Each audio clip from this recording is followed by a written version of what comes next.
बुंदेलखंड में कई प्रतापी शासक हुए। बुंदेला राज्य की आधारशिला रखने वाले चंपत राय के पुत्र छत्रसाल महान सूरवीर और प्रतापी राजा थे।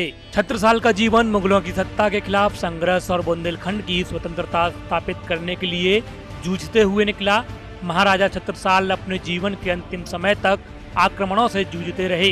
बुंदेलखंड केसरी के नाम से विख्यात महाराज छत्रसाल के बारे में ये पंक्तियां बहुत प्रभावशाली हैं।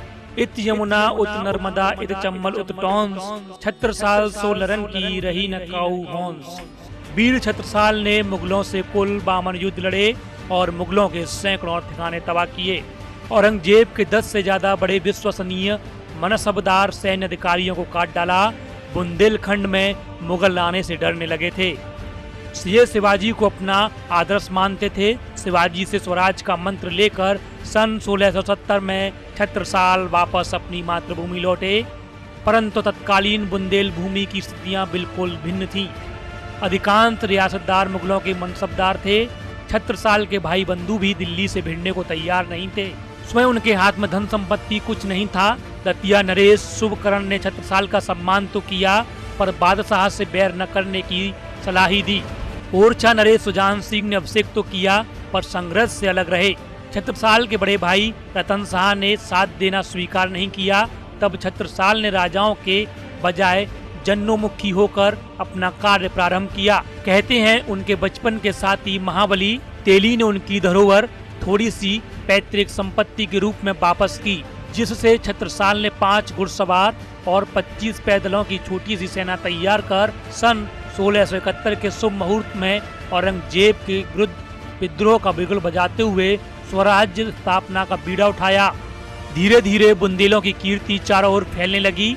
एक समय ऐसा भी आया जब दिल्ली में बैठा औरंगजेब भी छत्रसाल के पौरुष और उनकी बढ़ती सैनिक शक्ति को देखकर चिंतित हो उठा। दक्षिण क्षेत्र में मुगलों के लिए शिवाजी के नाम से पसीना छूटता था।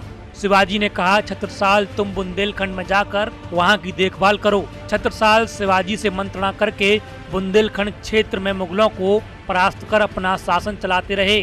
छत्रसाल को ज्ञात था कि जहां शस्त्र से राष्ट्र की रक्षा होती है, वहां शास्त्र सुरक्षित रहते हैं।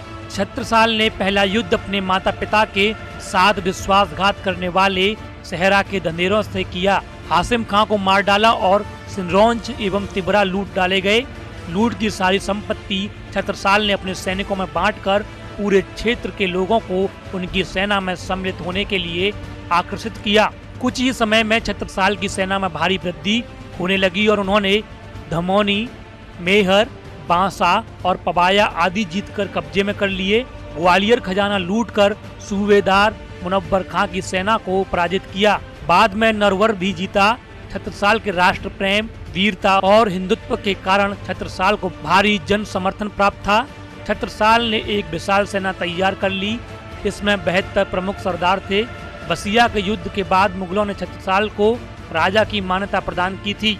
उसके बाद छत्रसाल ने कालिंजर का किला भी जीता। माधांता चौबे को किलेदार घोषित किया। छत्रसाल ने 1678 में पन्ना में राजधानी स्थापित की।